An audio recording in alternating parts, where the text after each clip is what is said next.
مساء الخير على عيونكم.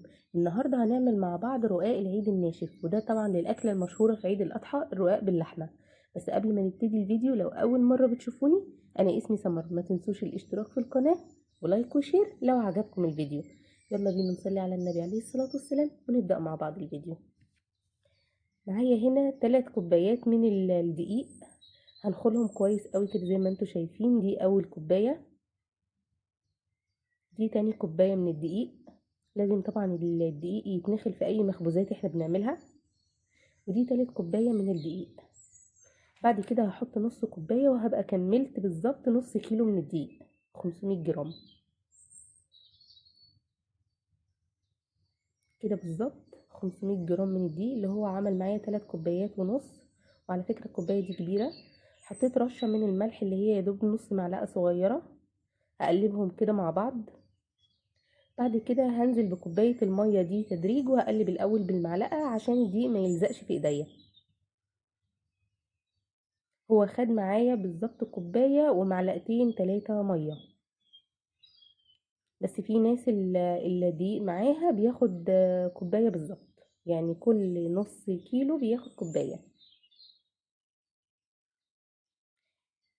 تقدري تزودي كمان في كمية الدقيق، بس انا عملت يعني اللي يكفي بالظبط صينيتين من الرقاق. كده الكوباية خلاص خلصت اهي معايا. هبدأ بقى اعجنه بايديا. طبعا هو ما بيتعجنش كتير، بيتعجن بالظبط حوالي 5 أو 7 دقايق. بلم العجينة كده لما بتنعم. شايفينها عاملة ازاي؟ العجينة بتاعة الرقاق الناشف ده ما بتكونش طرية قوي. بعد كده بقى هغطي العجينة وهسيبها ترتاح بالظبط حوالي نص ساعة. وهقطعها. انا كده غطيت العجينة وهسيبها ترتاح بالظبط نص ساعة.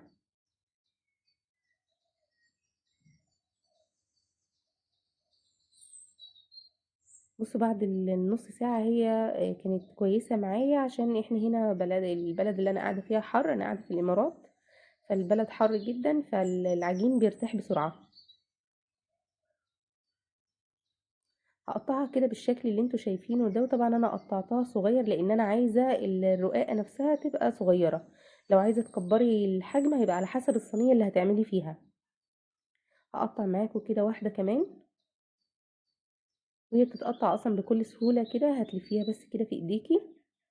وخلاص كده زي ما انتوا شايفين. بعد كده بقى هغطيه تاني وهسيبه ساعة ونص او ساعتين، ويفضل ان انت تسيبيه ساعتين. كل ما بيرتاح اكتر كل ما بيديكي نتيجة كويسة. ده كده شكله بعد الساعتين. شايفين طبعا العجينة تعرفيها ان هي ارتاحت كويس قوي لما تحطي كده صباعك عليها، وتلاقي صباعك ما بيطلعش تاني او مكان الصباع ما بيطلعش تاني. حطيت كده تحت العجين شوية من الدقيق وفوق شوية من الدقيق.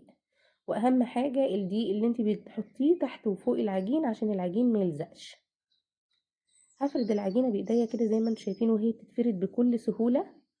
وبعد كده بقى هعملها بالخشبة اللي هي النشابة دي. شايفينها هي بتتفرد ازاي؟ هي ما بتاخدش وقت في الفرد. طبعا بدوس عليها من النص واطلع على الاطراف كده بحركة خفيفة. وعشان دي عشان العجينة ما تلزقش معايا لازم كل شوية كده بغلفها بالدقيق. شايفينها بتتفرد معايا بكل سهولة وكويسة جدا. يعني ارتاحت كويس قوي. طبعا هفرد العجينة على حسب الصينية اللي انا قلت لكم هعمل فيها. انا مقطعاها صغير عشان خاطر الصينية، يعني تقضي الصينية بالظبط ما تبقاش اكبر من الصينية. بعد كده بقى هلم العجينة كده على النشابة وهروح على الفرن. طبعا انا مسخنة الفرن قبلها ب10 دقايق. وبرده في نفس الوقت فاتحة الشواية. فردتها كده بنفس الطريقة اللي انتوا شايفينها دي. واول ما بتتشمع بروح قلبها على طول الناحية التانية كده. لما بتتشمع كده بيطلع فيها كده فقاقيع كده، هتشوفوها وانتوا بتسووا. بصوا الرقاقة بتعلى معايا ازاي. وده طبعا بيعرفك ان انتي كده عملتي عجينة ناجحة. هقلبها برضو تاني مرة كده عشان تاخد لون من على الوش التاني. وطبعا هي في الفرن اصلا هي ما بتاخدش وقت. ممكن عادي تسيبي باب الفرن مفتوح كده وممكن تقفليه، بس لازم تكوني قدام الفرن. يعني عقبال ما تعملي الرقاقة التانية بتبصي على دي. شايفين اللون عامل ازاي؟ هعمل معاكم كده واحدة كمان. حطيت طبعا شوية اهو من الدقيق، وحطيت العجينة بتاعتي. شفتوا اول ما انا بدوس عليها كده بتتفرد بكل سهولة ازاي؟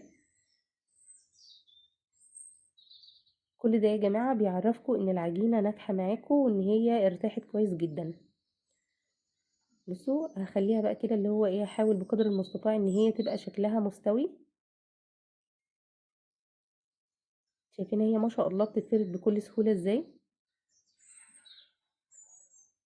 هلفها بقى كده بالشكل اللي انتوا شايفينه ده، واهم حاجة الدقيق عشان ما تلزقش.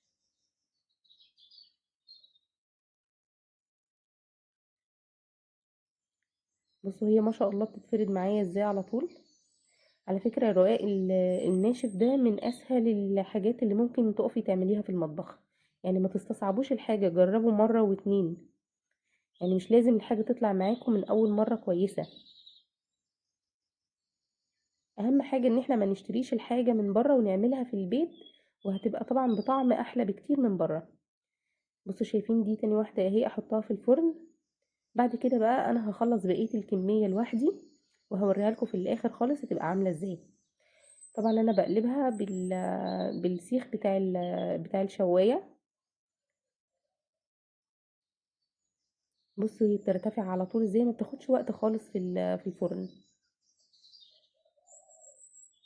انا بحطها كده شوية تحت الشواية عشان خاطر تاخد اللون بتاعها كده. يعني بمشيها كده بالسيخ يمين وشمال عشان خاطر بس تاخد لون من جميع، يعني من جميع الجهات. بصوا هي ارتفعت معايا من الجناب ازاي. ده بيعرفك ان العجينة بتاعتك ناجحة. قلبتها كده مرتين تلاتة وهي خلاص اهي احمرت معايا زي ما انتوا شايفين. هوريها لكم برضو عاملة ازاي. بصوا شكلها. طبعا الرقاق بيبقى طري في الاول وبسيبه يتهوى، وما بحطوش على بعض اول ما بيطلع من الفرن عشان ينشف. جربوا الطريقة وعرفوني كده رأيكم فيها. اشوفكم الفيديو الجاي على خير ان شاء الله.